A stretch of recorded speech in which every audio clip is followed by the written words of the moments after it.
बाज और चूजों की कहानी है।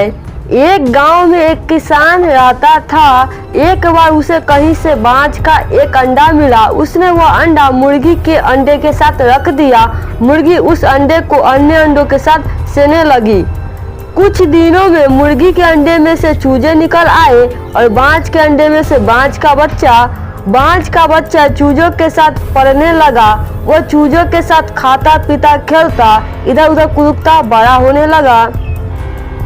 चूजों के साथ रहते हुए उसे कभी एहसास ही नहीं हुआ कि वह चूजा नहीं बल्कि बाज है। वह खुद को चूजा ही समझता था और हर काम उन्हीं के तरह करता था।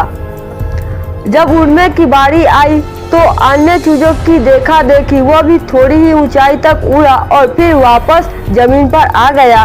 उसका भी ऊंचा उड़ने का मन करता, लेकिन जब वह सबको थोड़ी ही ऊंचाई तक उड़ता देखता तो वह भी उतनी ही ऊंचाई तक उड़ता। ज्यादा ऊंचा उड़ने की वह कोशिश ही नहीं करता था।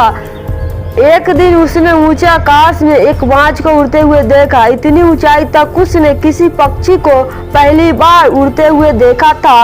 उसे बड़ा आश्चर्य हुआ। उसने चूजों से पूछा, वह कौन है भाई जो इतनी ऊंचाई पर उड़ रहा है?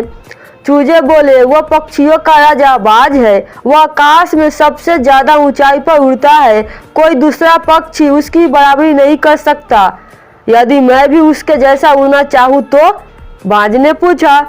कैसी बात करते हो? मत भूलो तुम एक चूजे हो। चाहे कितनी ही कोशिश कर लो, बाज जितना नहीं उड़ पाओगे। इसलिए व्यर्थ में ऊंचा उड़ने के बारे में मत सोचो। जितना उड़ सकते हो उतने में ही खुश रहो। चूजे बोले। बाज ने यह बात मान ली और कभी भी ऊंचा उड़ने की कोशिश ही नहीं की। बाज होने के बावजूद भी वह पूरी जिंदगी मुर्गी के समान जीता रहा।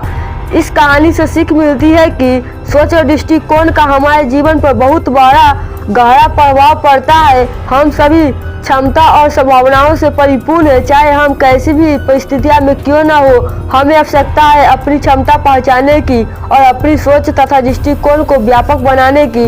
हम स्वयं को चूजे समझेंगे तो चूजे ही बनेंगे और बाज समझेंगे तो बाज बनेंगे। खुद को कम न समझे, अपनी क्षमता को सीमित न करे, बाज बने और जीवन में ऊंची उड़ान भरे। तो यह कहानी यहीं पर समाप्त होती है। यदि मेरे द्वारा आप लोगों को सुनाई गई कहानी थोड़ी भी पसंद हो तो शेयर करना ना भूलिएगा। तो थैंक्स फॉर वॉचिंग।